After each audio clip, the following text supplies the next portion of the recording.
में भी यमयुद्ध बैठे हैं। सीनियर अपने आप को यमराज बोलते थे और खड़े होकर हमें गर्दन नीचे झुकवाते थे। बड़े संकट में थे। अरे हमने क्यों उच्च पढ़ाई करी, क्यों अच्छे नंबर लाए। नंबर ना लाते तो ये संकट भी ना आता। कभी कोई हमें थप्पड़ मारता, कोई टांग खींचता। हालत हमारी बड़ी खराब थी। कभी मन करता भाग जाऊं। मेरी माँ मुझे बार बार याद आती। मेरी माँ बार बार याद आती। बेचारी मेरे कपड़े धोती और बैठा कर खाना खिलाती। एक बार खाने के बाद भी दोबारा खाना खिलाती, फिर तिबारा खिलाती और मैं यहाँ भूखा मार खा रहा था। यहाँ तक तो सब सही हुआ। उसके बाद में पता चला कि पास में ही लड़कियों का कॉलेज है। पास में लड़कियों का कॉलेज है। हमारे यमदूतों ने हमको पकड़कर बोल दिया, देख वो तेरी भाभी है, बुला के तू ला। हम बड़े घबराए कि शादीशुदा हैं ये यमराज कि कुंवारे, कॉलेज के हैं कि बाहर के, ये भी हमें नहीं मालूम। फिर हिम्मत करके हम मना कर दिया।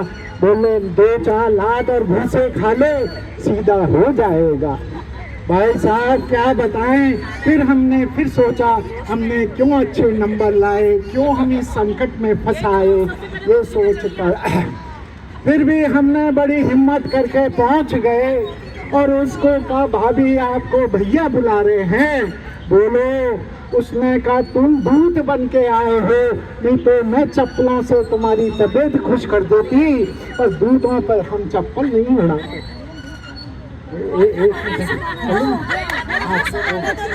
लाइट ही नहीं आई तो बड़ी स्थिति थी। फिर उसने कहा तुम्हारे भैया को बोल दो मैं हिंजड़ा हूँ, मैं चलने को तैयार हूँ, उसकी बीबी बनने को तैयार हूँ। हमने फिर गए वहाँ भागे भागे। फिर यमराजों को हमने समझाया कि ये भाभी बोल रही है, वो आने को तैयार है, तुम ले जाने को तैयार हो। अरे नालायक, वो वाली नहीं थी, पड़ोसन थी, उसको तो देख। हम फिर भागे भागे गए। फिर हम भागे भागे गए और हमने उनको कहा भैया आपको बुला रहे हैं, सबसे सुंदर तो आप ही हो। अच्छा तुम मुझको सुंदर कहते हो, चप्पल तुमने मेरी देखी है? मैंने कहा मैं तो सीधा साधा आया हूँ, मैं अच्छे नंबर लाकर मैं पछता रहा हूँ और मेरी हालत जो खराब हो रही है मैं खुद जानता हूँ। बोले तुम भी दूत हो, हम तुमको कुछ नहीं कहेंगे, क्योंकि हमारी रामायण में लिखा है कि दूत को कुछ कहते नहीं है। तो हमको उन्होंने भी एक वो दे दिया, उन्होंने भी हमें एक वो संदेश दे दिया कि जाओ उनसे कह दो कि हमारी चप्पल भी तेल में भिजी हुई है, जब तुमको भाभी बनाना हो तो हमारे पास आकर इन चप्पलों का भी स्वाद लेते जाओ। या हम बड़े परेशान करते क्या, तो ऐसी ऐसी समस्याओं में घिरे रहे। और एक दिन तो हद हो गई। हमारे हम रास्ते में थे, एक भैया धोती पहने हुए, कुर्ता पहने हुए, बनारसी पान चबाए हुए, कुछ पी के अपने कुत्ते पर डाले हुए, बोले अरे भैया सुनिए। हम ना सुने, हमने नहीं सुनी। बोले लौंडे इधर आ।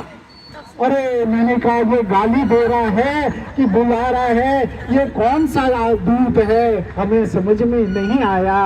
धीरे से मेरे पास आकर करने लगा और कपड़े मेरे पीठ में ऐसे भरे कि मैं देखूं क्या करूं। मेरे तो कभी कपड़े घर में धोए नहीं, अब तो इसको कौन करेगा। मैं तो हालत मेरी खराब हुई।